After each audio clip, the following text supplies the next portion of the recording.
I want to start with what sounds like Silicon Valley's fever dream moved into your suburban New Jersey neighborhood. So you have this AI robodog fake peeing on your neighbor's plants, AI glasses whispering bug facts into your ear, a bracelet recording your life, a lawn robot doing laps, AI trainer tracking you, AI therapist at bedtime, a burner phone for your AI boyfriend or emotional comfort AI robot. good. I don't even know what you'd call that. So take us into this moment. What is the future here, or is this like I have made a terrible mistake?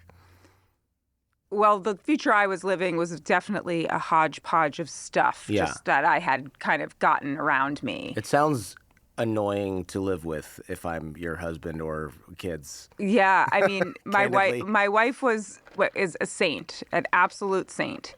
But I will say that this was the peak of the year. So this was the summer of 2025, where I had a lot of the experiments already up and running. And so the goal for this book and for my year was to try to get AI into as many parts of my life as possible. Yeah. Because we had been hearing AI is going to change all parts of life. And I wanted to understand, what does that mean? Yeah. Let's accelerate this process. Let's accelerate. Let me see if I can live in the future. I don't want to predict the future. I just want to see if I can live in the future and give people a sense of what that is. And so, yeah, that was deep in the summer. I think it was like around July of 2025. And I had decided to do this robot testing month, which turns out you can't really invite a lot of the cutting edge robots into your house because they're just still being tested and created. It sounds, continue, but it sounds also dangerous. Like, I don't want Elon's housekeeper robot cutting vegetables in my kitchen. And it's like, trust me, it won't slash your kid's face. Watch. You know, that sounds like a home, you ever see those Home Shopping Network fails? Where they're like, it's the flex ladder. And he's like, I can crawl across this thing. And it crashes down. He's like, oh, I didn't lock it in place. And they like have to pan the camera. That's kind of how I imagine Elon's home chef housekeeper robot going. Well, in the beta test. That's probably how it is going in the beta test. And I feel like Elon himself may be the person on the flex ladder. You know, it's like that. He's the person getting injured.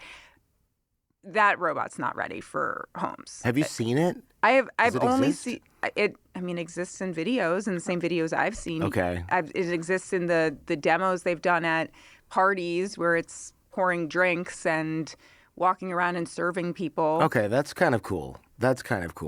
It is, and we can get into, though, the fact that that's likely, and in the first time we did see it, it is being operated by humans, right, behind the scenes. Oh, I see. So someone's just sort of joysticking that It's thing really around. like it's a puppeteer. Okay. Right? Someone is wearing a VR headset and controllers and is remotely controlling that robot.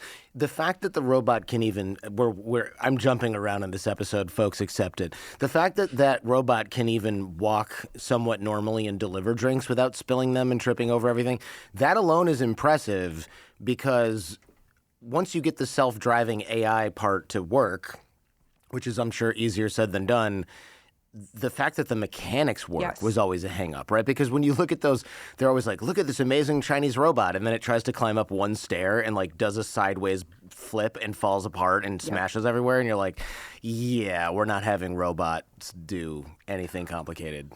No, you're totally right. On the hardware end, so much progress has been made. And you see that in the dexterity of some of the hands. The hands are still the biggest hurdle. Yeah. That is the hardest thing to do when you talk to roboticists. But the dexterity and the movement of these machines is super impressive. You talked about a Chinese robot. I had been testing one of these. It's the Unitree G1 robot that you've probably seen go viral in a lot of these clips. Like, it's the one that's... Is that the Chinese one? That's one of the Chinese ones. Yeah, it's like the one that was in the Chinese... it was the one in the Chinese New Year.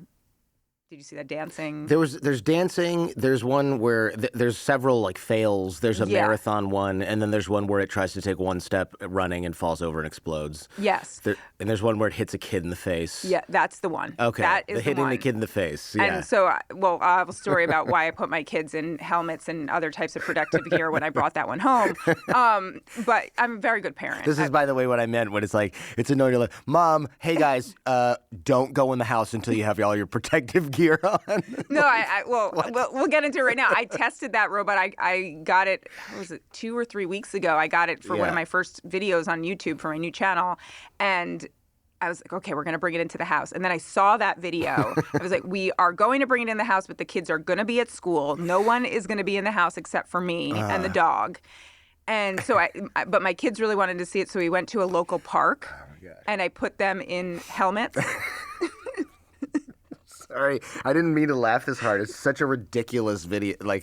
No, it's such a ridiculous visual in my head. It's a ridiculous visual, but I'm a good parent, right? And the fact that you keep saying that makes it more convincing, for sure. I'm such a good parent that I took the robot to the park. With other people's kids. Who were not wearing helmets, by the way. Who were not wearing helmets. And yeah, I made them stand at a healthy distance away. I'm saying this out loud. I'm probably not a very good parent. No, as it comes out of your mouth, you're not good for other people's kids. But you know That's what? for sure. My kids love me because I bring home robots. You bring home robots. So did it function well on the playground? I mean, is it fun to watch, or does it just kind of bumble around and fall over? It's amazing at running. Like when you look at how it's slower than a human, but it's still there are versions where they've been running these in China. They've been doing marathons. I saw the one where it races. beat everyone in the marathon. And I didn't have that supercharged running version in New Jersey. And if I don't know, the governor of New Jersey is listening to this, I'm very safe. Please do not kick me out. Yeah, did you have to get any kind of weird permitted things like, hey, or is there an engineer for the robot company that's like, let me just be there? They were there. They were there. Okay. Yeah. That's important to note, I think. Let's talk about the permits. I don't know robot permits. I don't think we don't need robot permits in this country. But there's I have a right. You can do a lot of things in this country. It's in the Constitution. I can have a robot, concealed robot at all times. The right to bear robots is. That's right. It's going to be enshrined in fact, it's actually. That's an interesting area of law that I had never thought about. Like, what rights do people have to have technology like this or be free of it in the future? That's another podcast, I suppose. But yeah, so there's a guy with a briefcase that has like a red off button for this thing when it starts spinning wildly. He actually and parts has are the remote off. control because these are completely remote controlled. Yeah, okay. So I would say run the robot down the road, run the dance mode, run the kung fu mode, right? And Kung Fu mode. Oh, it fully does cool. These moves. Again, my 2 young sons love this. Yeah. Yeah. But again, you see me in the video fully like walling holding them back. Yes. Yeah. Yes. Man, what would it be I'm a like good to parent. get kicked by a robot? Yes, keep saying it. I was going to ask you what the single most absurd AI in your life moment is. This has to be up there. This is up there. I would say these other robots that I tested during what you just read, and that was the beginning part of the book to capture the craziest, I think, part of the year where I had these robots going. I had all these AIs running in the background and all these different apps going on.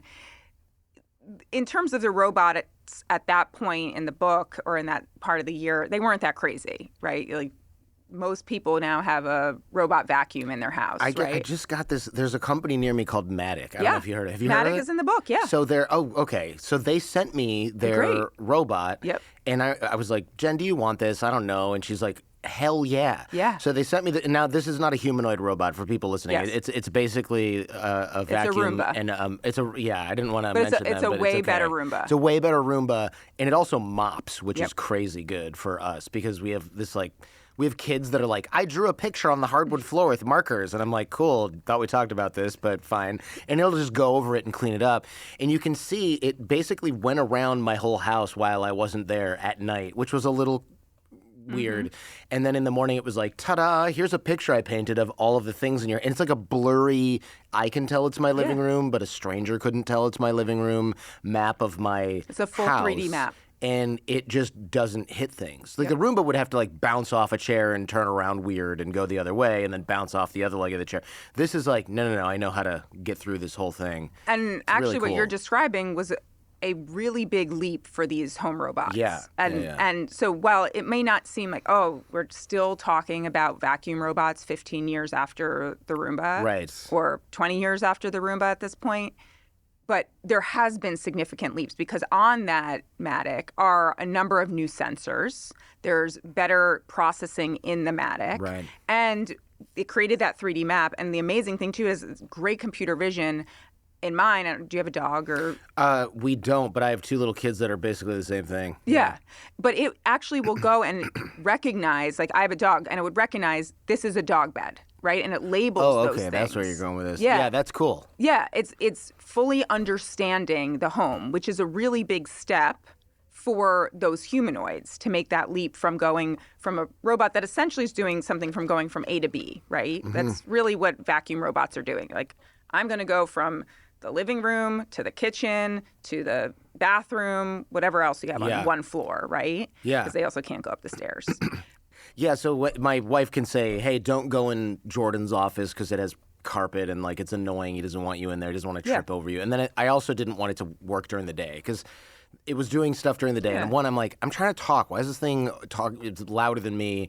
And then I almost tripped over it. And I was like, I don't ever want to see this thing again off the dock while I'm awake. So now at like 1 a.m. it wakes up, cleans up the entire house in 4 hours or something like that, and then just goes back to sleep. It's pretty dope. And it's very smart about going back to its dock if it needs to do something or empty itself.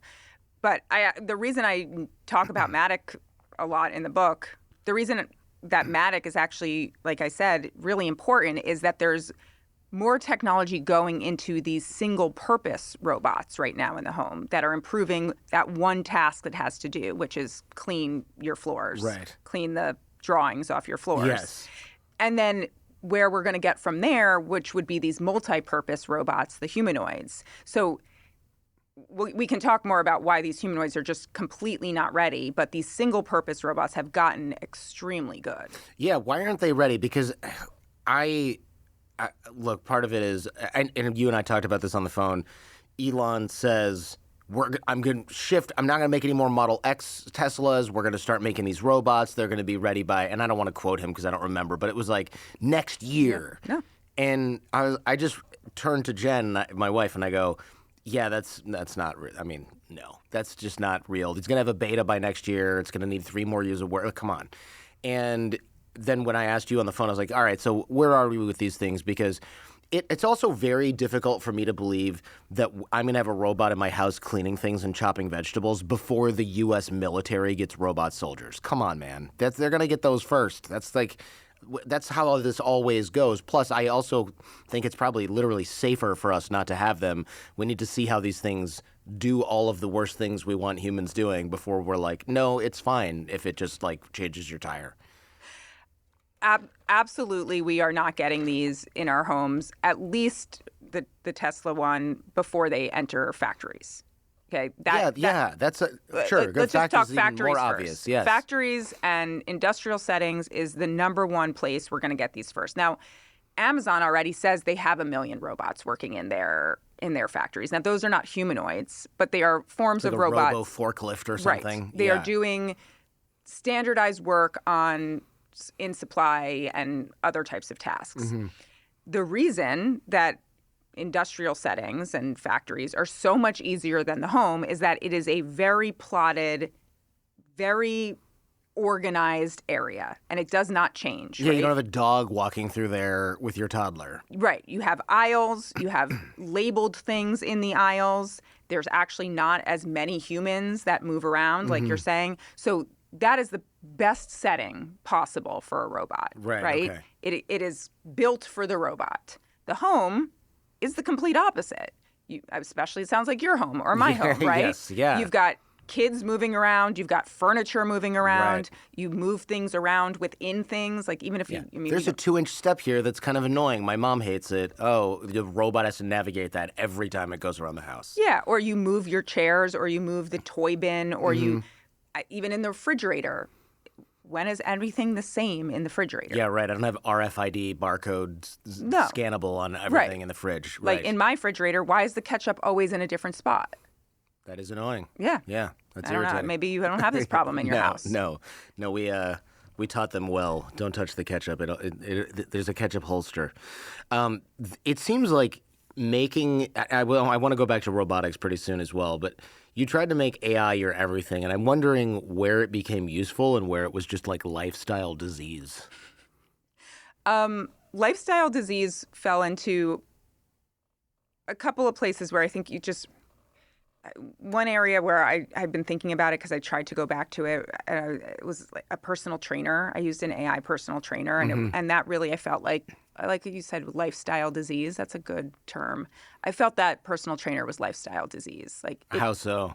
It will tailor to what you want to do, right? So you prompt it saying, I want to do cardio 2 times a week and weightlifting 2 times a week. By the way, I don't do these things. It's like what Shouldn't it tell you what to do? My trainer tells me what to do. Right, your trainer, and then it starts prompting you and reminding you what to do. It will take you through these workouts, and it's just such a bro. It kept calling me cardio queen. Oh, that's, yeah. I look like a person that wants to be called cardio queen. Yeah, no, I don't, yeah, that's a good point. And it was incessantly bothering me about doing these workouts. And then you're watching this AI animated dude do the workouts. And I forced myself to work out with this trainer for a full month. And it was a clear place where a human trainer was just so far superior in terms of personality, in terms of driving my motivation to do the things I need to do. And so I think that was one place that, It seems like that's very fixable, right? Oh, hey, we need an avatar that's for women that is not excessively dude bro-ish and ditch the nicknames and see what they react, how they react, and something that's more akin to a trainer you would actually click with in real life, as opposed to a 25-year-old kid who's like, "All right, dude, let's do it. Let's get swole," and you're just like, "Calm down." I actually think that you are. Did you do the voice for the trainer? I can do VO, no problem. You might have done the voice for the trainer. I've it's funny. I have done voiceover for AI stuff, and a lot of it is exactly that. Maybe it made its way. Or they used what's that one? There's a lab that took a bunch of my shows and then took my voice off of it, and now you can synthesize totally not Jordan Harbinger's voice, but very, very similar. Interesting. And you can. Is it 11 Labs? Oh, right. Yes, I believe so. Oh, I'm going on there today. I'm going to make my own personal trainer based on your voice. You can probably find. I could totally definitely code this up by the end of the day. Yeah. I don't know what it's called though. I don't know what they've named it. There's probably a million voices on there. Yeah. There are. So that was. I agree with you that maybe that will get better, right? That's an easy thing to tweak. I could probably even figure that out myself, right? If I wanted to build this personal trainer and vibe code it and make a AI version of this. But there is also just something about getting up, going to a gym, meeting a human who is there to talk to you and talk you through things, and the accountability of having that versus notifications all day to remind you about your workout. Mm-hmm. So which ones were the most useful? You had Dude Bro Trainer, that was lifestyle disease. That's just not ready for prime time. Where were you like, oh, I need to keep using this. This is amazing. One thing I will say that has really stuck with me, and I think is going to really be the next wave of our AI interaction is voice. Do you use ChatGPT voice at all? I do with my son. So for me, when I type questions, I use thinking mode and I can skim it really fast. But if I'm in the car or I'm with my son who's 6, he'll go, "Dad, are there people that are on islands that we don't know about?" And I'm like, "Yeah, they're called uncontacted tribes. Amazing that you even thought about that." And then he's like, "I want to know more about that." I don't want to type it in and then read him a crappy summary that I'm making in real time. I'd rather it just tell him directly. And then he used to be too shy to talk to it, and now he goes, I wait for him to go, he used to whisper it to me and have me tell it because he was kind of scared of it, I think.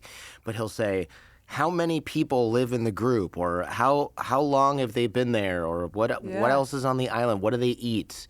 So he'll talk to it and learn from that. So yes, I use AI voice, but only for specific things. Otherwise, it's too inefficient. Yeah, so the car is a great example, and I forced myself basically every time I was in the car in the year to talk to AI. And I wouldn't say fully replaced humans talking to the car. I still made phone calls in the car from time to time. But it's like if I'm driving to meet with you, for instance, I did Yeah. this on the way here. I asked ChatGPT about you, and we had a conversation Oh, back and that's forth. interesting. What might he ask me about, right? That's smart. Yeah. So, never and thought that about habit has really stuck with me. The idea that I can just have this personal assistant with me in my ear. There's a lot that needs to be improved there, and these agents that these companies are working on right now, I think will get to the point where I can say to ChatGPT or whoever my assistant's going to be, what's on my calendar, make sure to send him an email that I'm going to be late. All of those sorts of things, which the integration isn't really there yet.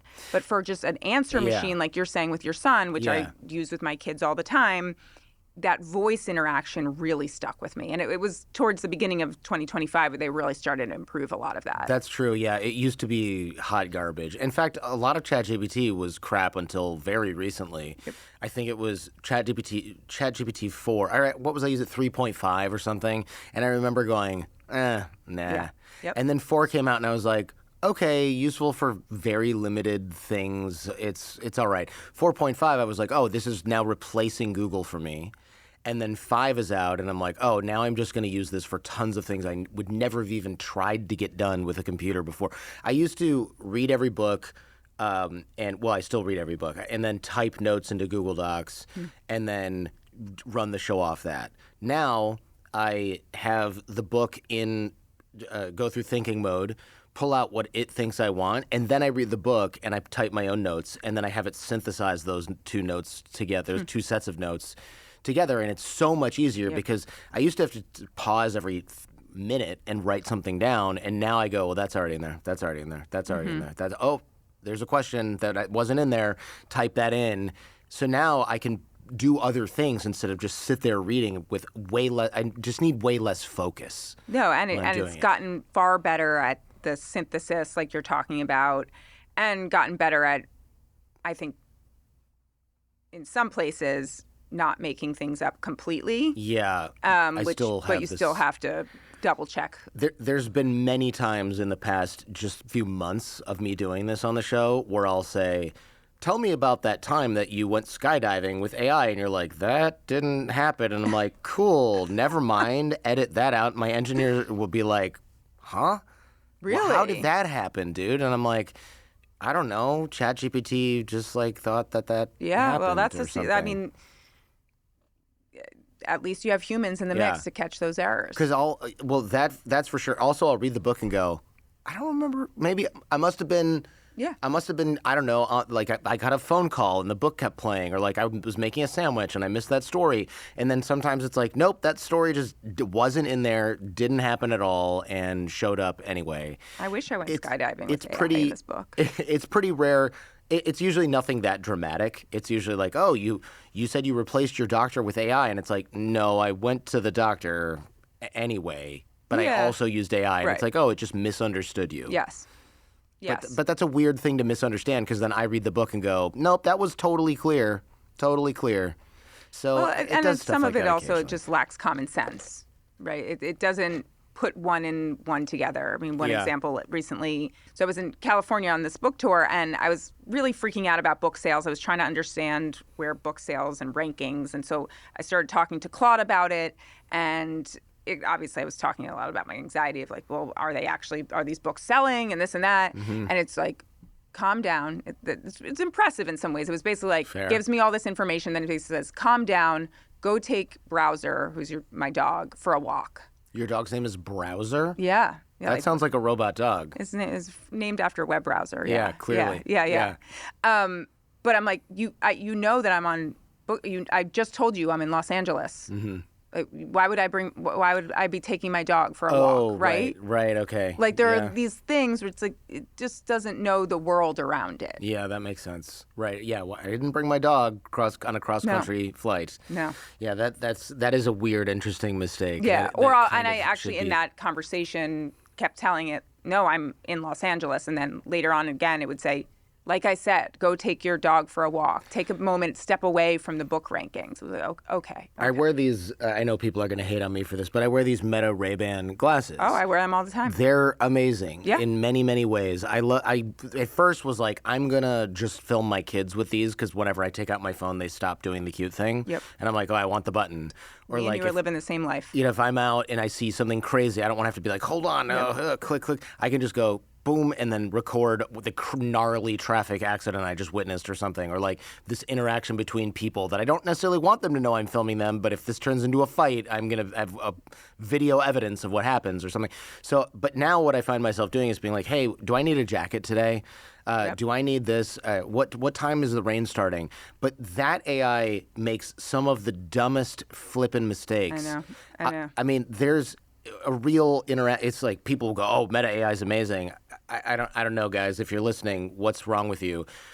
I'll say, hey, give me the temperature in Celsius and Fahrenheit every time because I want to kind of learn like what is 22 and what, because I'm talking to my friends overseas and they're like, is it hot there? And I'm like, yeah, it's 90. And they're like, okay, I don't know what that means. I have to get an app for that. So I was like, I want to be able to say, oh, that's 29 degrees or whatever that is. And Meta AI will go, no problem. I'll give you the temperature in both Celsius and Fahrenheit. And I'll go, hey, what's the temperature? And it goes, 12. And I'm like, okay, no. You can't follow the simplest of instructions. Well, that's memory. Yeah. That the memory isn't there. And similar to what just happened with the browser situation in Claude for me. When I asked it, I'm like, I'm on this book tour. Why? I've told you now twice I'm not near my dog, right? Yeah. The memory isn't always there. It can't do that. Yes, it can't do that. And it depends also if it's on the same chat thread. It happens a lot. Does. It can only have certain memory of that. And so that's one big place they've been improving and has been improved throughout the year. But both the sunglasses and the regular glasses, the regular glasses make me look like Garth from Wayne's World. Yeah. At first I was like, I can't do this with the LED in the camera. Not one person has said, hey, is that a camera on there? I think my son was like, wait, is that a camera? No one else has said a damn thing. No, they look so good. And I mean, other than when I look like Garth, but the sunglasses are really good looking. And I liked them initially, and I've been wearing them for a number of years since I reviewed the first pair for the camera reason. Same reason as you. I have kids. I want to wear them when I'm skiing. I want to wear them when I'm doing other things in the world with them, bike riding. Right. So much easier than ever using your phone. But then when the AI feature came out, I really started using it, especially to even ask questions for my kids. They were out and about. Sounds like we have similar kids. What is that bug? Does that animal do? Or what is that animal? Why is that a Is that a fox? Is that a this? Like random questions that you can be looking at and say, hey, Meta, what is that? Right? And it can sort of, so for people who don't know, it'll apparently take a photo of that thing and go, it looks like, because sometimes it misunderstands me and I'll say, hey, what about this? And it thinks I'm asking what I'm looking at. And it'll go, it looks like you're in a bathroom staring at a wall with a plant on a shelf. And I'm like, oh, no, I mean, what is the thing that I said after that? And it's like, oh, this is an ingredient that's common in shampoo. And it's very funny that you can do something like that with the glass. So I guess I answered part of your question, which is where is this enhancing my life and enhancing my life? And it's not just ChatGPT, it's having those around all the time. And a lot of people think like, oh, the last thing I want is AI around me all the time. And it's like, I don't know. It's pretty damn convenient to be able to say something like, hey, what time is the rain going to start, and not get your phone out, or something even more involved. Like, how come sometimes tires are filled to the same pressure and then one loses pressure even though there's not a hole in it? And it goes through all of this, like, well, it could be the air expanding, and maybe the sun's on one side of the car, not the other. And, like, sometimes you're just like, oh, I just learned a bunch of stuff. It wasn't an important enough question for me to get my phone out and stop what I'm doing and learn it, but it was just fine while I'm driving to learn about that particular thing. No, and this became, towards the end of the book, I talk about where I think a lot of the future of these devices are going. And I think the glasses and AI wearables are going to be a big thing. We aren't quite there yet, but the glasses do two things. One, they can see the world, and two, they can hear it. And so that is giving us an AI assistant that can do those things for us. And that really does enhance us. I mean, Mark Zuckerberg has said in the past that people in the future who don't have these glasses will be at a cognitive disadvantage. Yeah. And I actually agree with him. There are many times where I'm wearing these glasses and I'm able to quickly reference some information. But going back to our conversation right before this about getting things wrong, am I smarter sometimes if it's getting it wrong? Yeah, right. You're just confidently incorrect on certain things. Another use case, because a lot of people are like, I don't need to know the answer to everything all the time. Yeah. Another really good use case, we have a nanny. She speaks Spanish. I mean, she speaks a little bit of English, but not as much. Yeah. And she's an amazing woman that my wife has to use Google Translate or text translate in the same room to talk with her. And it's kind of dumb. You can tell your Meta glasses to real-time translate Spanish, and it will just tell her what the nanny is saying. The problem is it's a little bit slow, and it's a little bit wrong sometimes, and then it doesn't go the other way because, you have to say. So Jen knows a little bit of Spanish from Duolingo and can answer her, but then when the nanny says something to my wife, it just sort of a little too delayed to be super, super useful, but it'll just tell her what she said. And I'm like, wow, once they can speed that up, and everyone has them, you can just talk to somebody who doesn't speak a word of your language, and it'll be completely flawless. And your nanny will have the glasses, right? And exactly. and Jen will have the glasses, and that latency will be down to split seconds, and they'll be having a conversation back and forth. One day you'll just be sitting in, I don't know, a cafe in Turkey or Saudi Arabia, and you'll be like, I have no idea what this menu says.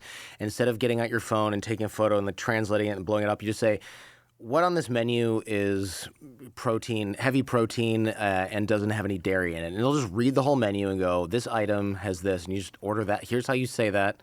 Okay, it's number 26, just point to it. And that's so useful. I feel like I'm doing a commercial for these glasses now, but I would love to hear what you learned comparing AI to, I don't know, a human doctor, a human driver, a human therapist, a human assistant. It's instead of just comparing it to nothing, right, which we're doing now. Yeah, it depended on each of those different professions. But one of the things that I found consistently was that in no place was it fully replacing a human. Okay. I think there's this big fear. In no place.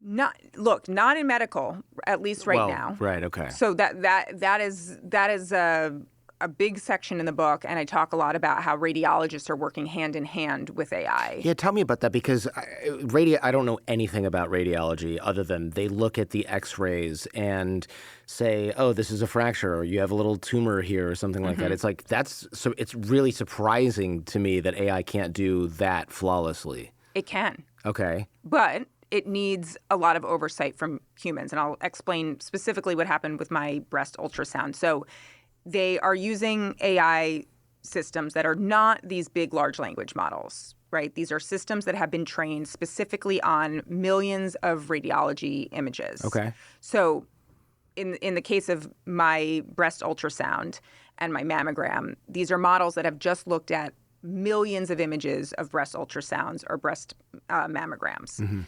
And so they have these systems where the doctor is going to look at your imagery, but then they run it through an AI program. Okay. And in my case, I went and I had my breast ultrasound read. And the AI said, there are 3 suspicious spots on this mammogram. There are 3 suspicious spots on this breast ultrasound. And I watched this doctor. Her name is Dr. Lori Margulies. She works at Mount Sinai here in New York. And I watched her go back and forth with the AI. She said, okay, let's look at this first suspicious spot. Is she talking to it? Or is she typing? Or is she clicking things? She was really just looking at it. It's a picture of the image. It's a picture of the breast ultrasound. And the AI has a box around the areas that it thinks it might be suspicious or are benign. Right? And then it has a little bit of information, what the AI thinks, and it's all kind of color-coded, and it's pretty simple, actually, even for someone who's not in the medical field to figure out what the AI is thinking or believes. And so she goes to this first suspicious spot and says, I don't agree with the AI here. She goes back and looks at my previous breast ultrasound and says, this spot, this little mass here has been here for 2-3 previous tests. We're not worried about it. It's not growing. Goes to the second one. Same thing. It's here before. The AI couldn't look at that historical data, which is one place that it's not yet as good as a human. And then she says, nope, I'm not worried about that one either. Goes to the third one and says, okay, this is new. The AI is picking up on something new. This does look suspicious. I want to see some further testing on it. And she didn't pick it up on her own. It was small enough and looked different. which is why these systems can be better than a human, right? They are able to pick up at a pixel level changes that a human eye wouldn't see. Right. Okay. So it's basically something with better than 20/20 vision, and then you have the doctor go, all right, I'm gonna look at this. I mean, and that's where I'm saying they're working hand in hand. It seems like not having historical data is really a problem that's going to quite easily be solved by simply importing more graphics and analyzing them. Totally. Or scans. Totally. And that will progress this, but it also it even when that happens, even when these tools get to that ability that a doctor would be able to look at that historical data or whatever other feature that is not yet as good as a human, you really saw the back and forth and the need of the tool to be in the hands of the radiologist. It also seems like, and I know this is going to be one of those generational things, I definitely want a human looking at this just to sanity check it, just to say, yeah, the AI did its job correctly, even if the human's just rubber stamping it. That's what I want. My kids are probably not going to care at all. They're going to be like, why do I need some dude looking at this when the computer already said that? I find myself, it's tough for me to get through that. Just like my dad is like, I'm never getting in a self-driving car. I'm never letting some machine drive me around. And I'm like, Dad, you probably used to drive drunk when you were like 25 because it was totally legal. I don't know if you're the best judge of whether you're a safer driver than And I don't know how old your dad is now. He's but 83. Yeah, I'm Come thinking on. I would much rather get in the self-driving car. Yeah. No offense to your dad who's probably listening to this podcast. It's totally, but I've told him as much. It's like, you think mom's a bad driver? A self-driving car is safer. Dad, you're probably an okay driver. You're not going to be as quick as something with unlimited reflexes, 360-degree vision, and, I don't know, essentially data from other cars saying that there's an accident a mile ahead and it's going to slow traffic down. What's your dad's name? Don. Don? Yeah. I'm not picking Don over a Waymo. No. Don versus Waymo. Waymo wins every time. That's right. No, it's not happening. I think that's the generational thing, right? Like, I would get in a self-driving car. My kids are probably not going to ever want a human to drive them around because that's going to be weird when they're an adult. They'll be like, I remember when my mom used to drive. Can you imagine mom driving? Oh, my God. Well, I actually think I've thought a lot about this, and there's a chapter in the book where I take my kids on what we called a Waymo Fun Vacation. And so we just spent the week going to Phoenix and driving around in Waymos. And same exact thing as you're describing. They get in the car, they think it's cool for the first minute, and then they're over it. They do not care at all that there is no human in the driver's seat. I feel like I'd be gripping the sides of the car because there's no driver. Which my wife was. Yeah. I had already been in these many times, right? I had done my research. Again, good parent. Mm-hmm. And so I, of course, had been in these. My wife had never been in them. The kids had never been in them. My wife is freaking out in the back seat for, probably the first 10 minutes. And then she's like, okay, it's pretty good. It's fine. You see it. You see it very cautious. You see it keep to the speed limit. There are a lot of things that these do to build that trust really quickly. But the kids, 2 minutes in, could care less. Yeah. They were like, oh my gosh, this is normal, right? And so I think that's going to happen. I think kids are still going to want to learn to drive, and I think that's what's going to happen. Really? Doesn't the data show that most kids are now not wanting to get their licenses? Not because there's going to be AI self-driving cars, but because they're all like hiding in their basements because reality's tough or something. I feel like there's a ton of data on this. There could be data on that, but I think what will happen is they will have cars. They will drive themselves. And again, similar to the situation with the radiologist, they'll be working with the car, right? They'll be guiding the car if it has a problem. Sure. Right?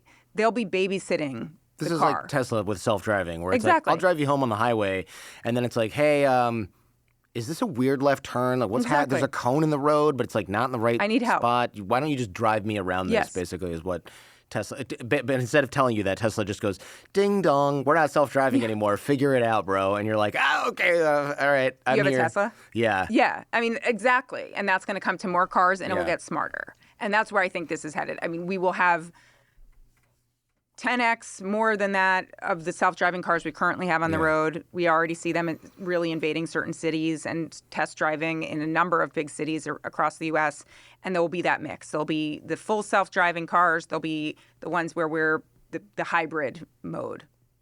I took a Waymo, or I shouldn't say I took a Waymo. I visited Waymo years and years ago when the cars were not allowed on the road without a driver in them, and they let us do self-driving, but in their parking lot, basically. And I remember hands bracing the sides of the seats, and my wife grabbing onto my arm, and we were just like, "Oh my God!" We're screaming, like laughing, Right. like, "Holy crap! Like a Oh my roller God!" coaster. It's like a really good roller coaster, even though you're just driving at 7 miles an hour through the parking lot, because the wheel's turning and you're laughing because you're. And if a human was driving like that, you would just be on your phone scrolling TikTok or something. But since the car's driving itself, I was just totally blown away with adrenaline, and I also couldn't wait to get out of there. So yeah, it's crazy that your kids are like, and how whatever. many years ago was that? I don't know, 5? Right. And look where we are now. Yeah. Right. They're test driving them in New York City. Maybe it's been 7 years, but it was something probably crazy. around that. I mean, I did test driving and self-driving cars probably for the last 15 years. Same thing in parking lots. Then you do the small suburban roads where they have a driver in the seat. Yeah. And now I just got out in San Francisco, got right into a Waymo. Yeah. Yeah, it's such a fun-looking future. But I would love to make this practical. Is there a 30-second test? Should I use AI for this? What sort of question should I ask? Do I need to AI this, or should I just do it manually? Are you asking me personally? I'm asking you personally, yeah. Or just if you have a general recommendation for everyone, great. But, how do you decide, do I use AI for this, or do I just go the human route? If I know the answer, I'm going the human route. If I don't know the answer, I'm asking AI. Really? Does it depend on what you're replacing, right? Because if it's your doctor, that's pretty serious. Maybe go human route, and if they want to use AI, fine, but the buck stops with them. But if you're just replacing, I don't know, your masseuse, if that's even possible. I guess it wouldn't necessarily be possible. Maybe that's a bad example. No, it's possible. Is it? Well, I think, so you're talking bigger picture in your whole life. Yeah, do you have sort of I thought you were talking about everyday question. Oh, no. Okay, of course. yeah, no. ask the question again. I'm just wondering if you have a checklist of, should I use AI or automation is probably a better way to look at this. Should I look at automation for this? Because it's like, what am I replacing? Is AI better than that baseline? There's got to be some other way that you calculate the cost. For the year, if I was doing something new or different, for this experiment, I wanted to try AI. Mm-hmm. And so in any situation, doctor, massage therapist, physical trainer, therapist, I said, I'm going to try AI, but I'm going to compare it to the human because I'm not going to have a baseline, right? I mean, of course I know because I've lived life for 40 years and I know about the baseline human, but I'm going to compare it. And so in no place I would say for this year did I get to a place where I said, I'm absolutely always going to now, after I did this experiment, go use AI. Mm-hmm. But there are a lot of places now where I think AI is the first stop and is augmenting or maybe making going to the human not less important, but maybe less vital. So one example I would say is in law, for instance. Mm-hmm. I still hire a lawyer for my company. Yeah, probably wise. Yeah, but I am now going to AI to ask a number of early questions in that legal process. Or I might ask AI about a contract before I go and ask my lawyer about that contract. Smart. I think we're seeing that similarly in medical. I'm going to go to the doctor about this, or maybe I'm not sure yet I'm going to go to the doctor about this, but I'm going to ask AI about that medical issue first. And I think that behind all of this is the idea that as humans, we want information really quickly about whatever's going on. Mm-hmm. And we've always had this gap in going to experts. And so now we treat AI in many places as this expert, which we can talk about if we should or shouldn't do that, right? Because there are a lot of issues. But it is trained on expert information across all of the web. Right. And so it stepped in those places, in a place where going to do a Google search did not give you that expertise. Yeah, that's true. And we just talked about it with the glasses, right? We see things, we can get that instant answer. And so that's where I get to in the book of, you're going to have that across life, across the different expertise, whether it be physical training, whether it be your doctor or your lawyer or your therapist, possibly. It's interesting you mentioned that. This is 8+ years ago now, so well before everybody used ChatGPT for pretty much anything. I don't even know if it really was publicly available 8-9 years ago. I was litigating against my former business partners, and they kept throwing paperwork at me, and I remember thinking, gosh, you guys are paying out the nose for this, because I have a law degree. So I would go over it and I'd go, hey, John, to my lawyer, hey, John, I think probably we can ignore this, obviously defer to you. This, I think we can answer with a small, really short thing that leaves a bunch of this stuff vague. It's going to require them to respond, or they can ignore it, and then the judge is going to want to drop it. And he's like, yeah, I agree with that assessment. Instead of him spending an hour or 2 or 3 going over that, I was like, here's a rough draft. You can use it or not. And he would go, yeah, that's pretty good. I changed 3 sentences and I put something at the bottom. And I'm like, great. And then I remember I got their tax return the following year because they couldn't even be bothered to change their address from mine. And I saw one of the things that they had deducted, because they sent a copy of it they sent all their financials to us. They had spent like $300,000 during that litigation, and I'd spent like $35,000 on that. Right. And it was like, now I was ChatGPT. You were ChatGPT. Right. You were the expert. Right. So right? Now more recently did something with my doctor, and I remember going, what about this, this, this, this, and this? And he goes, first 2 things are kind of interesting. And he goes, but points 3, 4, and 5, that's not a real thing you can do in science. And I was like, okay, right? So the ChatGPT said. Yeah. He's like, because I even said, well, ChatGPT seems to think, and he goes, yeah, he's super into AI too. This particular doctor friend of mine, and he's like, that's not a thing. That is not a thing. And he's like, and I said, well, it's pointing towards this source. And he goes, so what's interesting is I wrote that source with another doctor, and that is definitely not what we meant.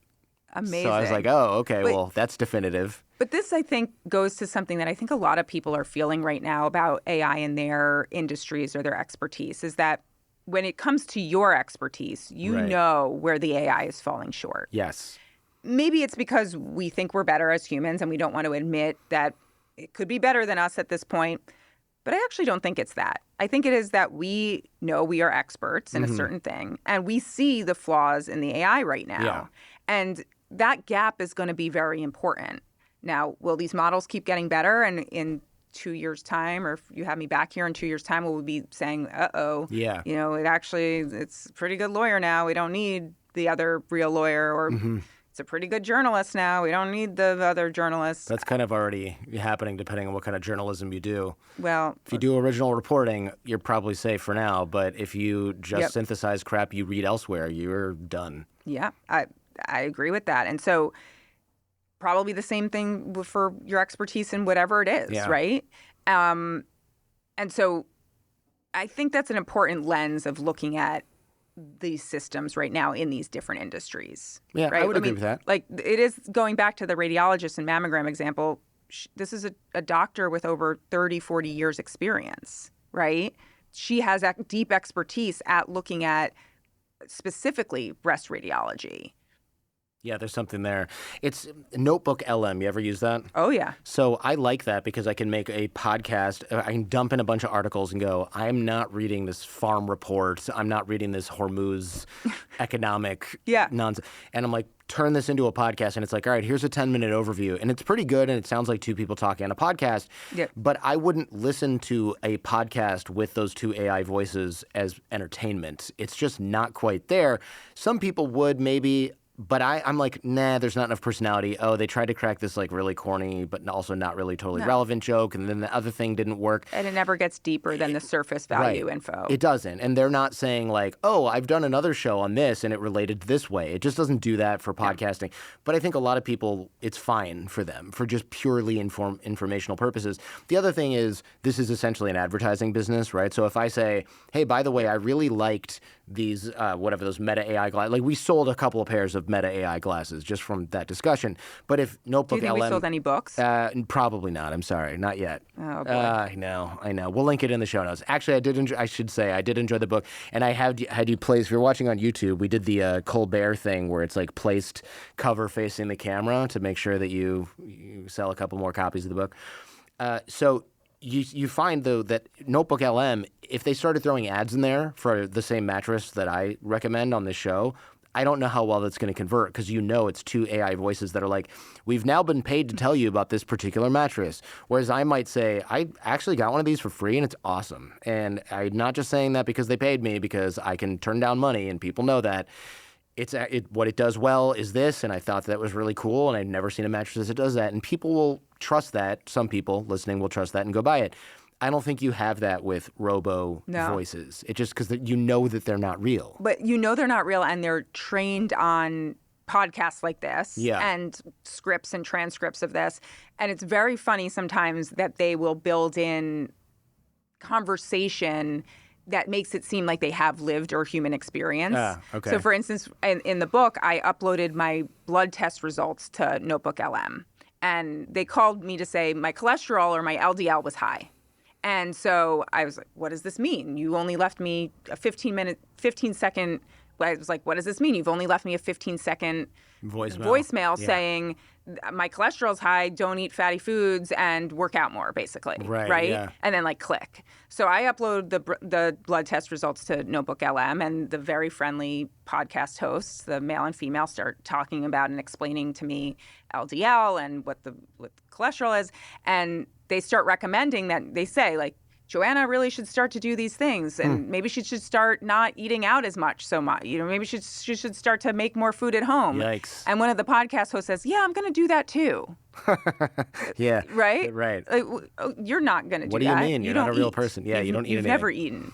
That's really funny. Yeah, they're good at that. If you're willing to suspend disbelief and pretend that they're real, it works a little bit, but it's a little ridiculous. I'm going to do that too. Yeah. Sure, pal. Yeah. Sure, Jan. And they laugh. I love when they laugh. Yeah. Yeah, it is kind of it's there's something a little creepy about it because they're not real, but I don't know. I respect the fact that they're trying to act real. I don't want them to act less real. I don't know what I expect from them. They're in a lose-lose situation. It's like the same thing where the ChatGPT voice mode or some of the other voice modes, you hear breath sounds. Yeah. From it inhales. They added those because it used to not have that, and you'd go, "Why does this sound fake?" And I think my engineer was one of the because he edits out a lot of my breathing deliberately. Yeah, right. And he leaves some of it in because if I don't ever breathe, people email and go, "Why don't you ever breathe?" Yeah, why don't... Is that a special microphone? And I'm like, no, I've got a guy who makes... No, you're like, actually, I am a robot. Who doesn't... And you're like, I am a robot. Read this book. Out all of my breathing. Yeah, it's quite funny how we expect that. And when it's not there, we might not be able to exactly put our finger on what's wrong, but something is wrong with the voice if it doesn't breathe. Right, but you're also...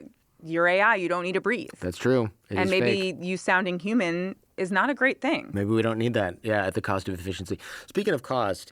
How are you calculating when you replace something with AI? Do you think about, okay, what am I trading? Yes, it's $9.95 a month, but what am I trading in privacy or skill development or, I don't know, judgment? How do you calculate those costs? I tried to, it's hard to keep a running list of those costs for the year because the main one I was thinking about in terms of cost was my data and my information. Yeah. Because the truth is that these AI systems are only better when you give it a lot of data about yourself. It can't know about the things to recommend to you, or it can't know the advice to give you if it doesn't have massive amounts of information about you, right? That's why these have actually gotten so good now at these predictions, right? And so I had to really be thinking, okay, I'm giving my life over to these things in a big way. How much data am I willing to give? And what could be the implications of that? One really good example of that was I tried this AI recording bracelet. It's not as extreme it's much more extreme than the Meta glasses. You wear this bracelet. The one I tried was called the Bee, and it has a microphone on it that is constantly recording. Oh, wow. Records everything during your day. You can turn it on and off, but it's best if you actually just leave it recording. Sure. Okay. And so it takes a constant transcript of what people are talking about, you're talking about, and the microphone's quite good. and it puts all of that in the app, does the transcription. It tosses away the audio because they don't want to save the audio. So I couldn't go back and listen to this conversation. But what I could read is a transcript of this audio. And then it will summarize. So it would say, don't worry, the audio's safe on a server somewhere that you're not allowed to access, I'm sure. But probably. And right now we have microphones and very, very clear audio. So I'm not worried about my privacy here. This is being recorded and distributed millions of times over. So I guess this part's not so secret. But then it takes all of that and it puts it into a summary. And so it would say, at 9 o'clock in the morning, you had a conversation with Jordan about AI and robotics and self-driving cars. And during that conversation, you also said you were going to send Jordan a robot or whatever to-dos we came out of this, right? And it became really useful. Really? I was just thinking to myself, why would I ever want a summary of my day? Well, a lot of things you say that you're going to do during the day that you completely forget about. At least I do. I don't always write down the specifics. I see. And you kind of look at the end of the day and you're like, what were the things that I did and accomplished today, especially around work? What are the things that I said I was going to do? What is the makeup of the day, right? I'm imagining my wife going, you said yesterday that you were going to do this. And I go, no, I didn't. My bracelet's like, actually, Jordan, she's right. And 100% that happens. This thing into the bathtub. That absolutely happens. And that happened many times during the year. God, do I need that? I don't know if I need more of that. I don't know if you need that, right? Maybe I need less of that. What's the opposite of this? It's a mute switch. It's for you to mute all the time. Yeah. But where I'm getting at here is there was actual convenience and utility in this bracelet, right? But the cost, so it's like you got two levels here. You've got the convenience of having this thing listening all day and doing your to-do list and making you maybe more productive and reminding you to do things on one side. And then you've got the cost on the other side, which is, okay, the cost is that I've got to give up my complete privacy and live in basically a surveillance state to make that happen. Yes. Are these things useful? Yeah. Right? Does the cost equal the convenience? And so as the AI gets better to help us, I think we're going to be willing to give up more or willing to give more of that cost, right? We're going to say, okay, I'll give up that. Or at least that's what the companies are hoping. Yes. And that's why they're sitting in labs right now trying to figure that out. There was a show fan had sent me a post by, I don't know, some thinker, right? Some blogger thinker. And he was like, here's how I made AI, ChatGPT, whatever it was, 100 times more useful. And he wrote down, he's talking about how AI, they don't read text files like we read text files. Obviously, they have this crazy markup speak that they memorize. And he did this thing that was like, it was almost like a 2-hour-long interview with yourself. And you ask yourself all these questions and you type or dictate whatever the answer. And then you run it through some sort of markup translator thing for AI. And then you paste this massive file into ChatGPT, and it also tells Chat, remember this, every time you answer any question from me, run this file first, and then filter it through there. And he shows before and after. It's like now when it writes something for me, it is 1,000% my voice. Like it nails it. Instead of going, oh, I'm going to guess what you would sound like based on the 1 second of thinking time that I had where I referenced one other thing you wrote. It's like, nope, now I've got this file that says I put one space after a period when I write, and I also use a little bit of filler words here, but I never use that filler word. So it's way, way, way more accurate. And so that's really useful for somebody like me who might be writing or creating a show. But I would not recommend something like that for just the average person because you're giving Anthropic or OpenAI a ton of personal information about yourself. That ship has sailed for me personally because there's 2,000 hours of video of me on the internet of me talking thousands and thousands of hours. So I can't hide any of that anymore. But I don't want my wife and kids doing that. There's no reason they should be that publicly available or that available to these corporations. And we have some controls. You can go into those chatbots and apps now and you can say, I don't want you to train on the data I'm giving you. I don't want you to remember these things. I just feel like that's such nonsense. That's like, hey, don't remember this thing that you can use and monetize later. And they're like, sure, pal, wink, wink, nudge, nudge. We're going like, public tomorrow. Don't worry. We're like, I'll do something in ChatGPT. It's connected to my Google business account. And it's like, don't worry. We don't use any of your business data to train the AI. And I'm like, they're just redefining train so that it doesn't do that. Sure. But the data is still somewhere. Come on, Right. I'm not. But I think what yesterday. you're discussing right now is you don't really have much trust. You don't have much trust that these companies are going to do that. But No. yet, you're doing it. I gave up the convenience. You're right. I'm doing it because for me, it gives me convenience. And again, I'm publicly available enough that all of the machines have all of this data already on me. And we lived through this already, Yeah. right? Both of us lived through this. Yeah. The generation of, okay, are we going to give these social media companies all of this information so we get more personalized feeds? Right. Are we going to give Amazon all this information so we get more personalized shopping experiences? This is what we lived through for the last 15, 20 years. And so we're on the cusp of that again. More data, far more data than we did the first time around. Possibly, and I think, for far more convenience. Yeah. Yeah, that's true. The bee thing freaks me out a little bit because it's everything that I'm doing during the day. So now it knows, hey, Jordan goes to the bathroom usually around this time. Like, it's going to know all kinds of stuff like that. It's going to know everything. And that, I don't know why And I need I'm that. not saying that is a great thing. I tested that for this experiment to see where things could be going. Yeah. And I'm not wearing it anymore. No, I was going to ask what it looks like. Is it low profile? It's more or less? it looks like a Fitbit. Oh my gosh. Yeah. Now I kind of want to get one and try it out. You got to try it out. Yeah. I also, it became very hard, but I really did try. Every time I would tell people this is being recorded. I mean, in certain states you have to tell people. Oh yeah. Do you have to disclose you're wearing a freaking bee bracelet You need in a a one-party state? Yeah, you do. These are wiretapping laws, folks, Yes. that most people don't know about. But you can't record phone call. Some states you can record a phone call as long as you know about it. Other states you need to tell everybody on the call that they're being recorded. California, I think, is a two-party state. two-party. Everybody has to know. But like Nevada, because I've recorded things before, and I'm like, if I use this in court, I'm gonna say that I was in Las Vegas when I did it, and they have to prove otherwise. You know. But you know what? Not that I would ever do that. Your bee bracelet will know where you were. And then, I know, but yeah, that's true. So I have to like. There's no lying. There's no lying in this future. There's no lying in the future, right? It's all Minority Report. So Silicon Valley often will sell us convenience first, like we just discussed, but then it sort of invoices us later.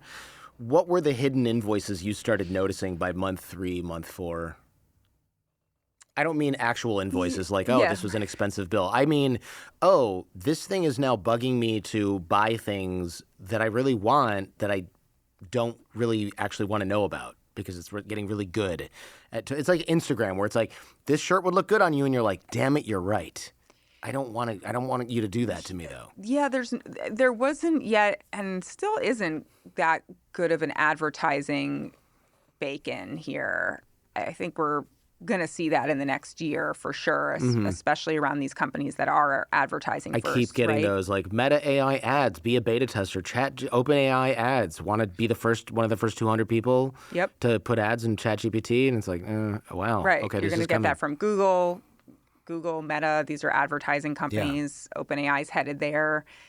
So there wasn't anything drastic in that sense. I'm trying to think, but no. Nothing yet. Nothing yet. That's pretty good. It's pretty good though. Usually there's some sort of hidden cost that really becomes super obvious very quickly. Yeah, I think right now some of the hidden costs are the things that are maybe really more hidden and are more to the humanity of all of it, to the humanity questions of all of it, right? The idea we've been talking about how quickly we can get answers, right? And I know you've talked about that on this podcast before, like the struggle to get answers. Do we have to be instantly connected all the time? And what if we aren't? Mm-hmm. And so we're training ourselves more. And I found that was a cost for me during the years. I was training myself to constantly have answers all the time through AI. I set out for this whole thing in the beginning of the book. Anytime I have a question, anytime I have an issue, I'm going to go to AI first. I'm going to try not to go to a human first. And you get into this cycle of, well, it's there for me. It's always answering. It's always got a pretty confident answer. And so that was a cost for me. Yeah. And I think it's still a cost for me. You asked me at the beginning of the conversation, do you go to AI first? And yeah, I still go to AI first for everything. Yeah, I used to. So I like to reach out to people and connect with them on certain topics. And one of the triggers was always, oh, you know who knows a lot about this? Dr. So-and-so, or you know who knows a lot about this former show guest. So I'll go, like, let me text or email this person, and it keeps the relationship, it rekindles a relationship or something. Yeah. But you're right. Now it's kind of like, well, I don't need to ask Dr. Pash about that. I'm just going to ChatGPT this.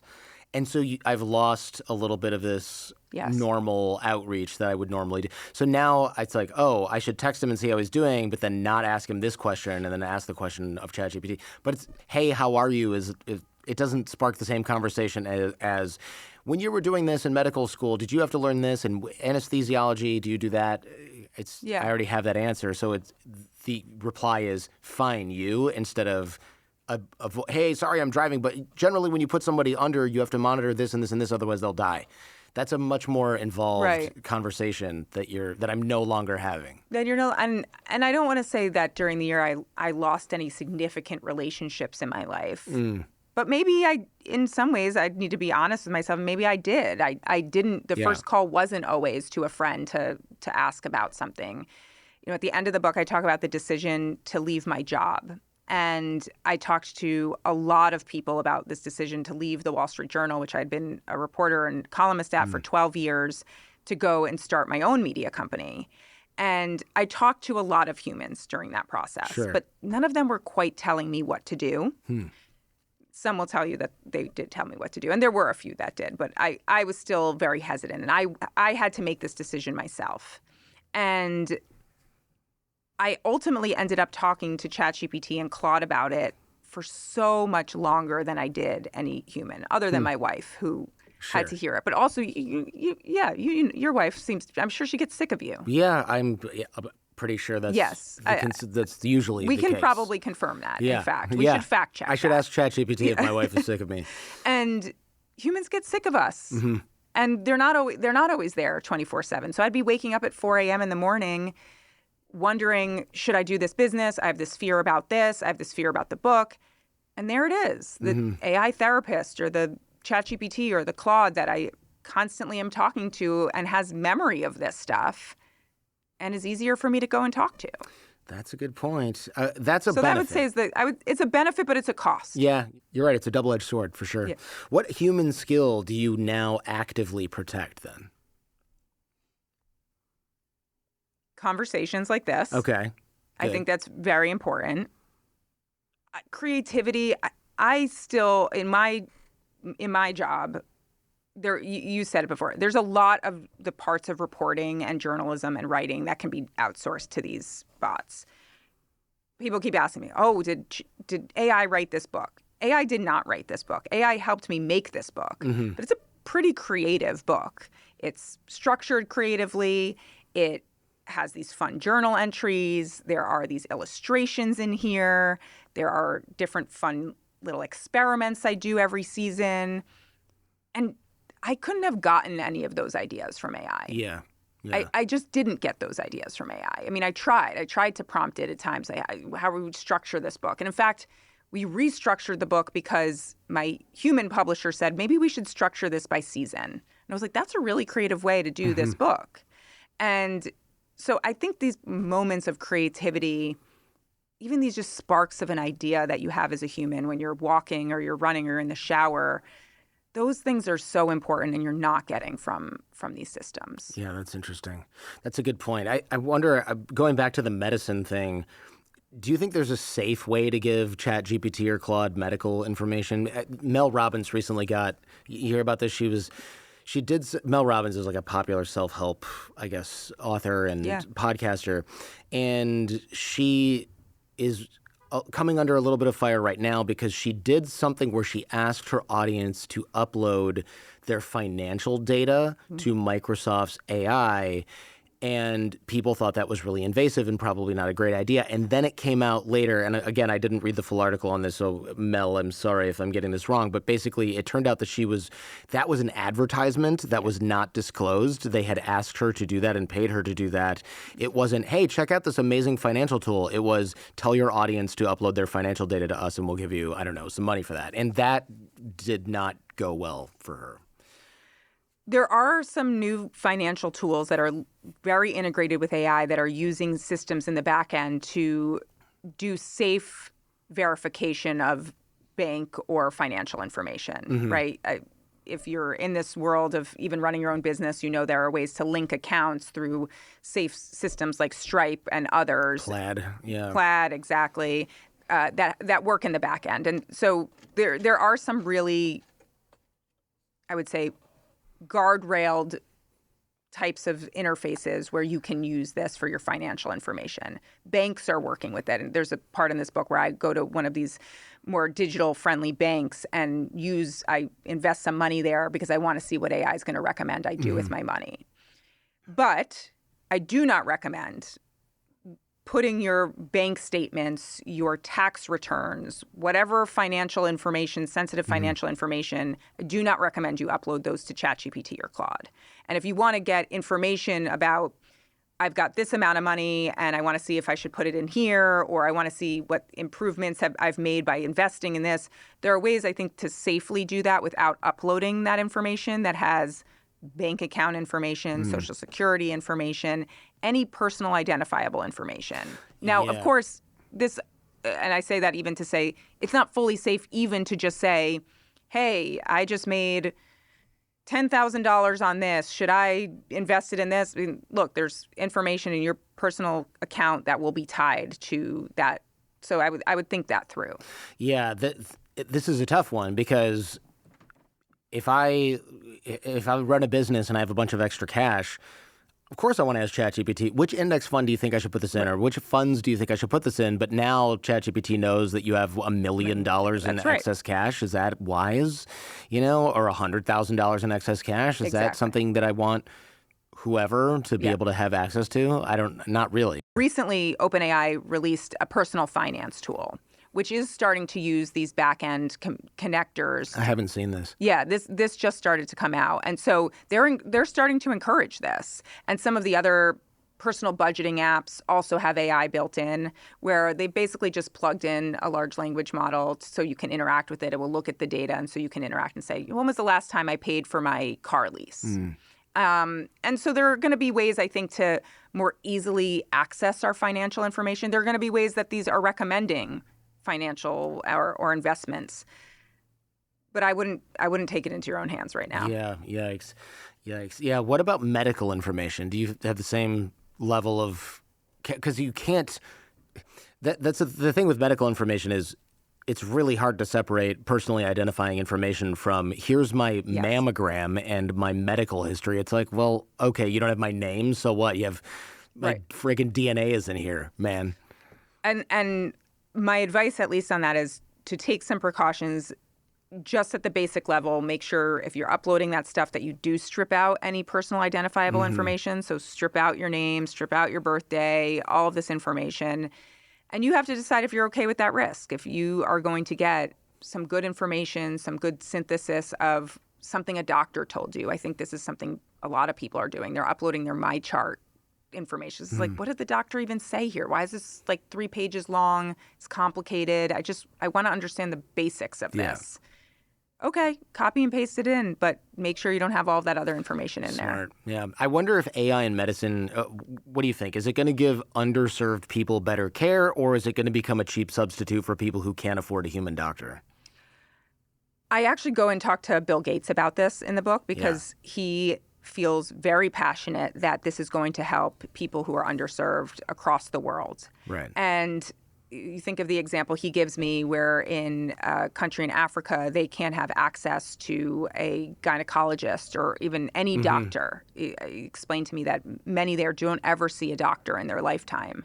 But if they had access, say, to an ultrasound if they were pregnant, right, and they could use that ultrasound and the AI, they didn't have a doctor there, but the AI could interpret the ultrasound results. Is that better? Is AI better than no doctor at all? Yeah, I mean, sure. Yeah, but I mean, he specifically says we are going to be in a place where it's either going to be AI plus doctor or AI. Right. And currently it's no doctor. Hopefully you don't die from something totally preventable. Yes. Yeah.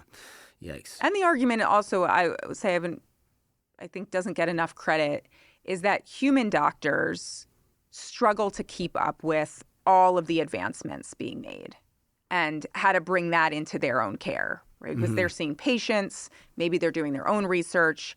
And so they're bringing in now AI to make suggestions about other types of treatment or synthesize other types of medical research that they wouldn't come across. And so that is also a new place where I think we really might start to see some improvement and like tangible improvement of a doctor recommending something because AI recommended it to it. What about dental care? You did some dental AI. I have a lot of thoughts stuff. on dental. Yeah, tell me about that. I have so many thoughts on dental. So I'm very clear. I had a great experience, and I think everyone should know that if you're getting a mammogram or breast ultrasound read, you want AI now to be involved in that. You want your doctor to have that as a tool. It can help with spotting things that their human eye might not see. Because I'm very high risk for breast cancer, and if I have a better chance of something being spotted early, I want that. I think any woman in the world is going to want that.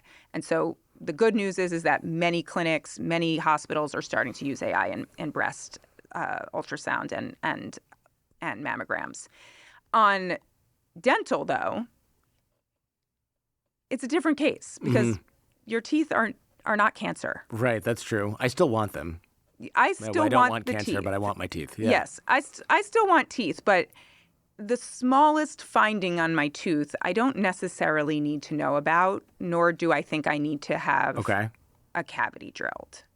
This is my opinion. Everyone has different feelings on dentistry. I've found out it can be a very heated topic, so I'm excited to hear where you fall. Yeah, on I don't this. know. I mean, what always was strange to me was I had a dentist in college. She was fine. And then she was like, hey, you need to floss more. Okay, fine.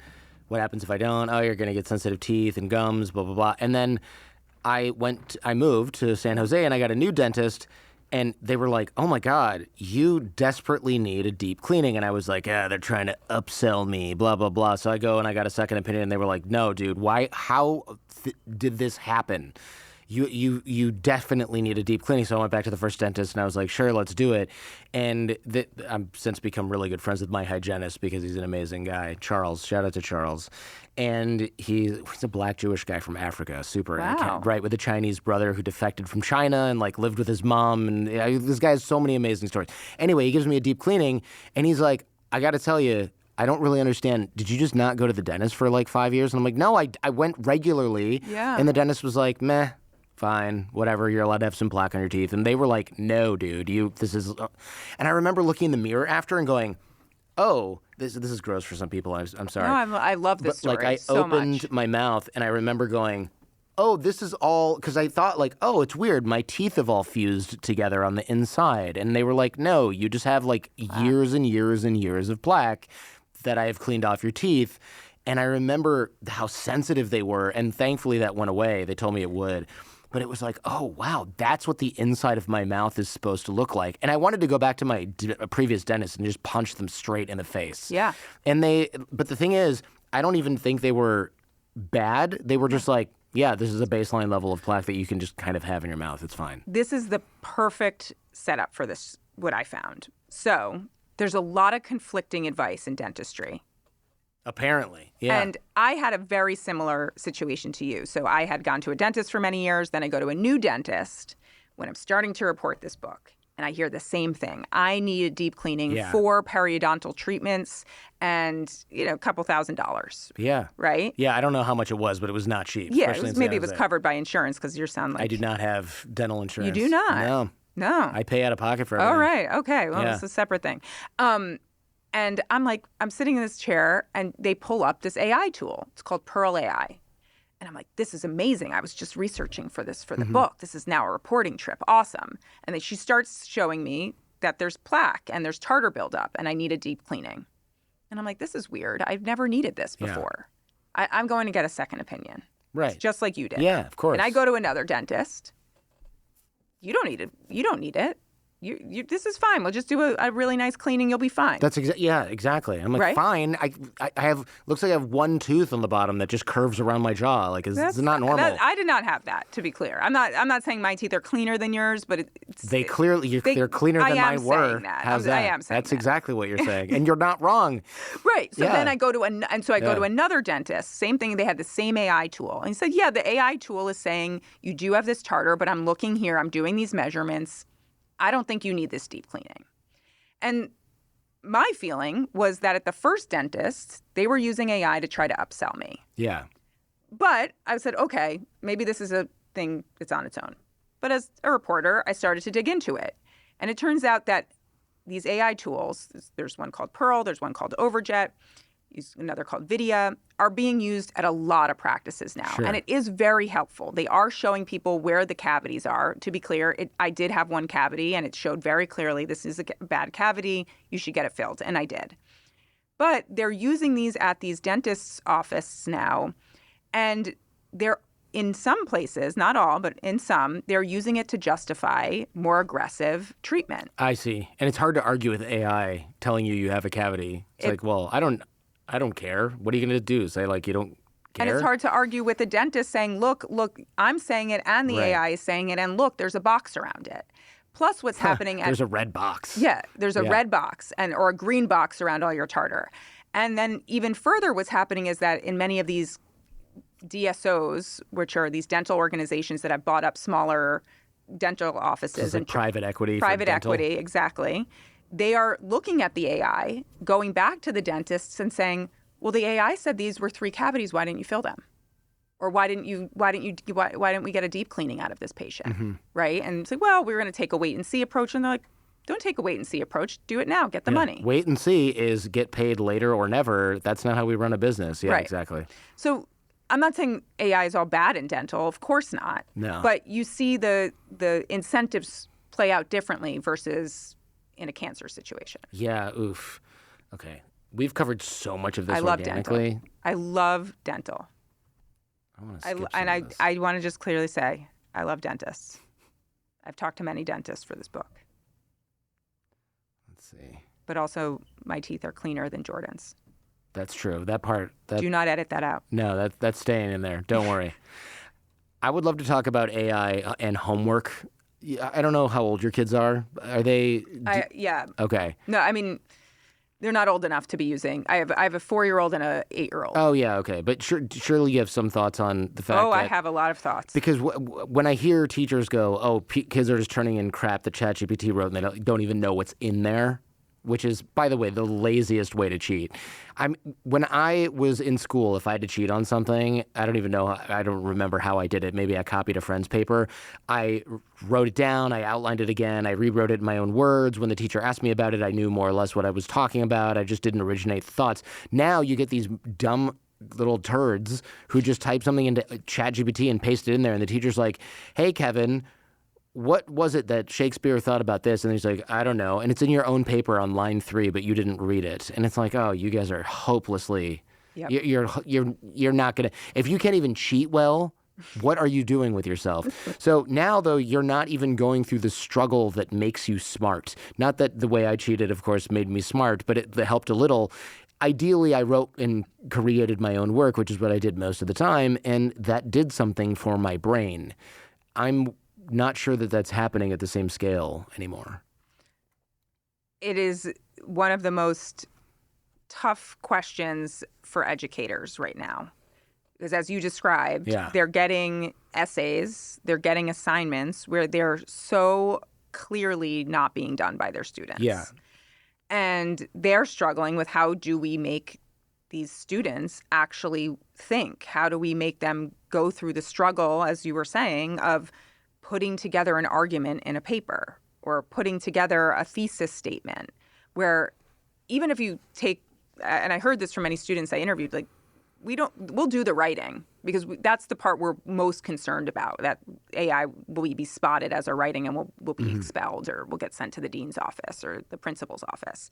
So we'll actually do some of the writing. We'll change those words. But the hard part to get to the writing, right? The research, the finding the argument to be made, the thesis statement, the structure of your argument, that can be done all by AI. That's the hard part of the work, right? So when I went to law school, I had to read legal cases all the time. I mean, that's a huge part of what you do. You read Supreme Court cases, and then so I would have loved to have had Notebook LM summarize those for me and tell me what the important parts were. The problem is then when you have to actually do that yourself, you can't do it. Yep. So you'd have to do both, right? You'd have to read it and go, all right, I think I know what I'm doing here. Let's have Notebook LM summarize it for me. Oh, you know what? I missed that. Yep. Okay, cool. All right, I won't miss that again next time I read something like that. But now I think people are just using the summaries. They're not even cracking the book.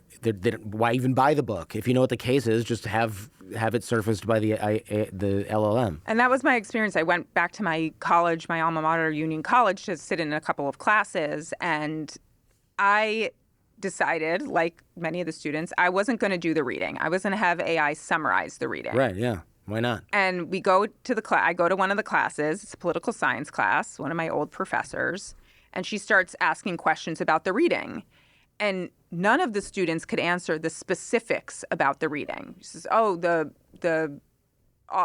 writer of this thing, let me pick this up. The writer of this assigned reading had an example at the beginning of the essay. What were they talking about? And no one can say what it is. So nobody had read it. Nobody had read it. But when we got to talking about like the bigger picture of the essay, what it was about, everyone could say, because the summary that ChatGPT or Claude or whatever they had used gave them that, but it didn't give them the first example in that story. Okay. I mean, devil's advocate, what's wrong with that? Sure, you didn't know the professor's question because you didn't read it, but the question was designed to see who read it and not to get the idea out of it. So if you know the big idea and you understand it, who cares if you don't know what the specific analogy that was used? And then in I the think first that's paragraph. a very good argument, and I think it's pretty akin to us using Cliff Notes when we were younger, right? Like we would maybe not read the whole Romeo and Juliet, we would read the Cliff Notes. Or you're like me, you read it and you go, I don't know what the underlying theme is. I'm not good at this. The Cliff Notes told me, okay, now I get it. I read the book. Yes, I can't spot that for myself, but that's not because I use the Cliff Notes. It's because I don't understand literature and themes in literature. I still don't. And as somebody who went through all these classes, somebody has to explain to me, like, well, what he was doing was a modern day, for the time, critique on aristocratic society. Okay, I never would have got that. But I think the problem is that I don't actually, there's still an issue around it. Let's put it to the side. But the problem is that after that, if you had to go and write an essay about it, you had to kind of struggle through that. Unless you were cheating off your friend's paper. Well, those are the classes where I had to cheat because I had no idea what was going on. But yeah. But fine. Now there's a way to get from all of those steps. AI can do all of those steps. Yeah. It can do the summary, it can do the structuring, it can do the argument and the thesis, and then it can do the writing. Yeah, that's a problem because then you never even try. At least I tried. I just never got that much better at it. Right. But if I wanted to, I suppose I would have gotten better at it. I just didn't care. And the thing that is at the beginning of those steps, or before the writing, is that's the hard work. That's the struggle to deal with ideas, to figure out how to make your arguments. And that's the case in any subject. Right. This is like don't use calculators until you can do long division by yourself. Exactly. And so ChatGPT is don't use ChatGPT until you can research and write this essay by yourself. Now you can. I mean, that's kind of what I do with the show, right? Like, I used to read the book and highlight things and then go through the highlights and put them in Google Docs and then arrange the highlighted in the Google Docs and da-da-da. Now I read the book and then I have ChatGPT synthesize the notes like I explained before, and it's just way faster. But if I had to go back to doing it manually, I absolutely could in a heartbeat. It would not be hard at all. It'd just take more time. And again, fine for you. Yeah. You've lived your life. But not ideal for somebody who starts a podcast tomorrow and is like, I'm never going to read any of these books. I can just ask ChatGPT to come up with all the questions. We've all heard those podcasts. They're not good. I have heard them. You know what they are? Notebook LM. Yeah, exactly. / every new podcaster, myself included, early in the day. Yeah. Like, I remember my first few episodes, I was just regurgitating crap that I'd probably read in a PDF somewhere. But are we about to create a generation where the work is really polished, but nobody can form any of the thoughts underneath the work at all? I have so many questions about this next generation, and I think I think we can't generalize, because even though I want to generalize about this next generation, I think it's really hard, because even in the book, as I mentioned, go to my alma mater and I go meet this student named Grace, and she's telling me how she uses AI and that she feels that her brain is dulling. She says those words. Yeah, that's not good. And she feels like I'm not doing the work here. And so she tells me that she started to pull back on using AI, that she realized, I'm paying a lot of money for this school. I got to come out of school with some more knowledge. And so that gave me a lot of faith. You're also seeing right now a lot of students booing at graduations at these commencement speeches. I saw this. Yeah, Eric Schmidt gave a commencement speech, and he said something about AI, which is like, read the room, bro, and everyone booed him. Yeah. Right? And so there's this feeling from this generation that they're angry at this technology. Yeah, sure. And they're rejecting it. I just interviewed one of the graduates that was at a different one of these commencement speeches, and she was booing. Mm-hmm. And I interviewed her, and she said, I don't use this technology. They've ripped off our work, and it's taking jobs. I don't want anything to do with it. Mm.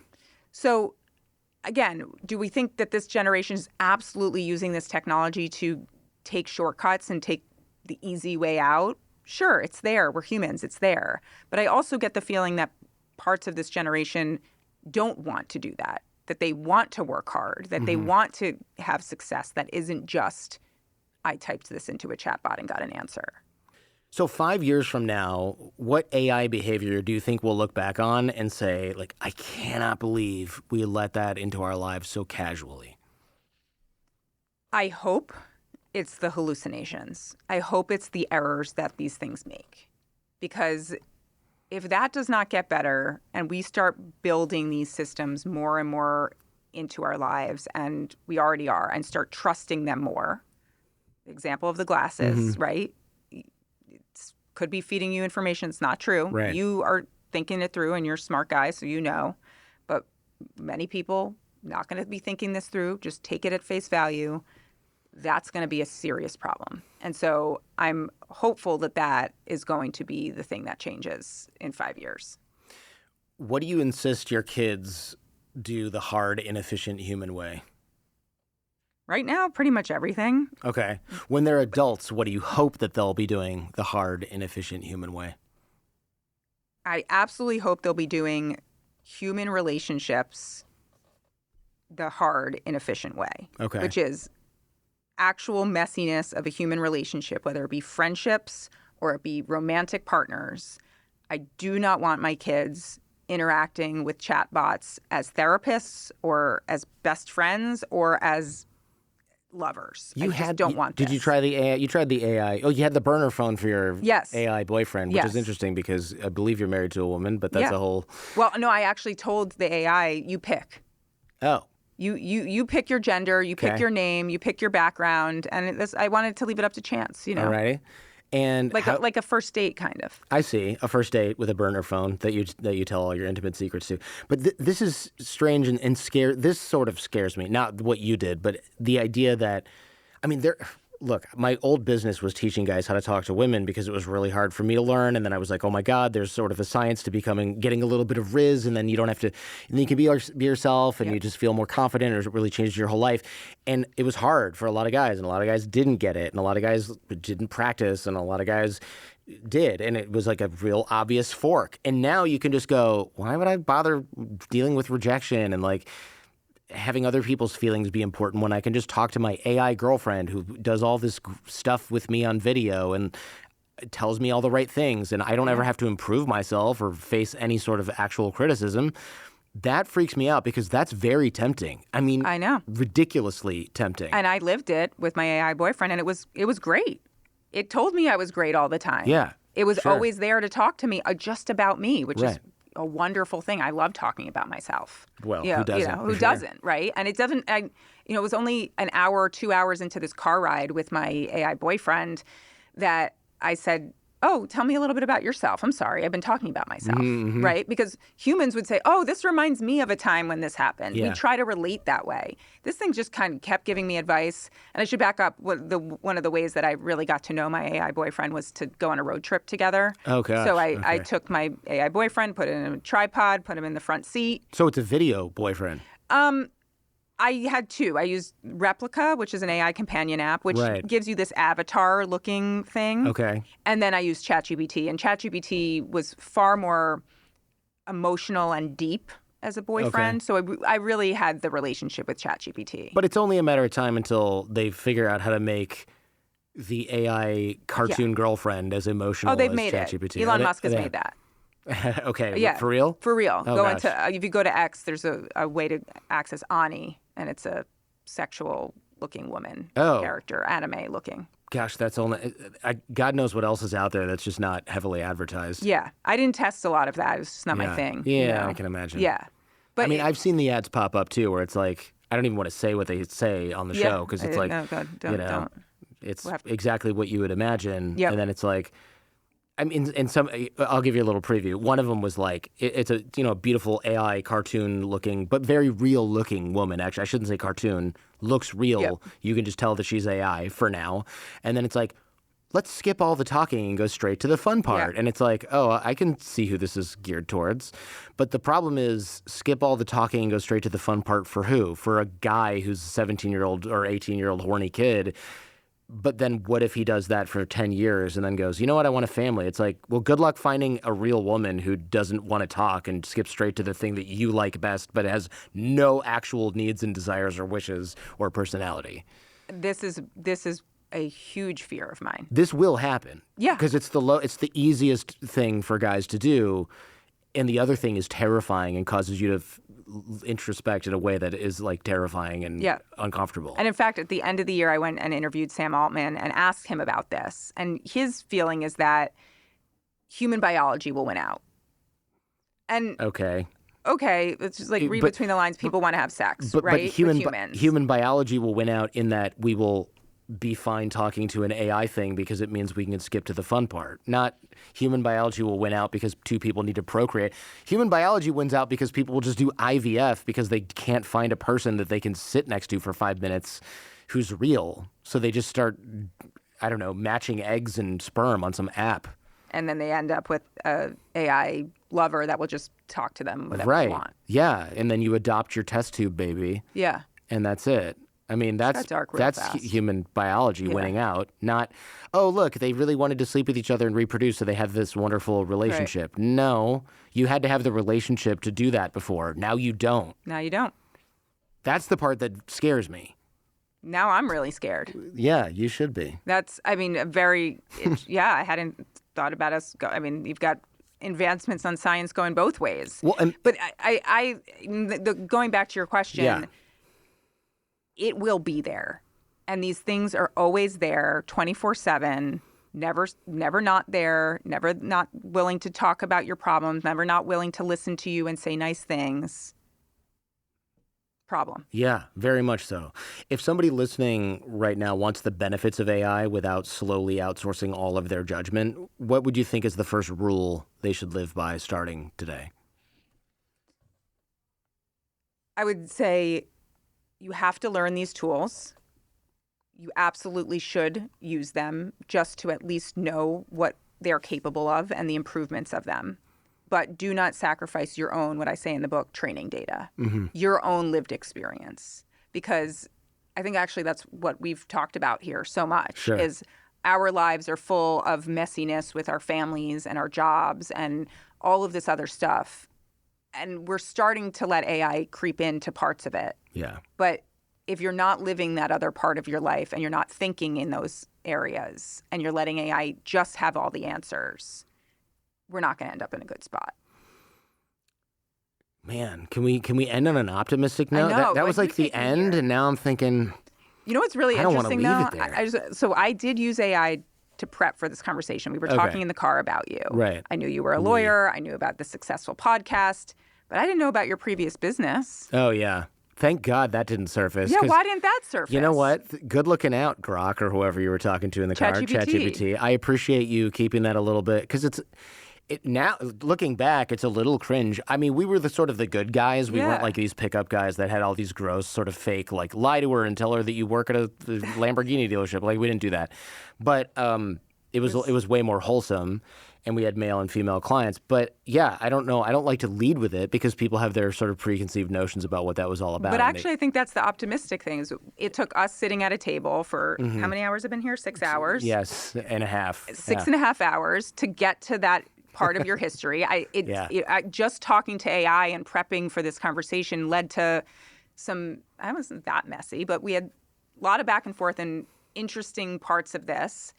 that AI couldn't have shaped for me and that I didn't have to find out through an answer engine, that I had to find out through you. Yeah. Yeah, so that's optimistic. It is. I learned about your pickup girl business through you. Thank you. Yeah, I should keep my mouth shut. That's the moral of the story. It's going to be hard since this is a podcast. Joanna Stern, thank you very much. I'm Not a Robot. We'll link to it in the show notes. People should go and buy that so you can stay on that We are New both York not Times robots. list. Thank you for having me. You're welcome. Thanks for coming. Thank you for checking out this entire episode on YouTube. If you want to follow up on this topic, check out our podcast feed or visit us on our website at jordanharbinger.com, where you can learn more about our guest and dive even deeper into what we discussed today. And remember, YouTube only has about a quarter of the episodes that we release here on the Jordan Harbinger Show audio feed. Any podcast app should have us. Check out the links in the description where you'll find access to all of our shows that don't appear on YouTube, such as Skeptical Sunday, where we debunk topics like crystal healing, GMOs, conspiracy theories, homeopathy, tipping, and even lawns to find out if they're backed by science and or logic. Also, our Feedback Friday episodes where we help people escape from cults, get raises at work, and take all manner of questions from you, the audience, and some of that stuff is dicey. Every episode of The Jordan Harbinger Show has something useful that you can take away and apply in your own life and help you navigate what I know can often seem like the overwhelming and paralyzing challenges of modern life. Thank you for watching, and remember to like, comment, and subscribe.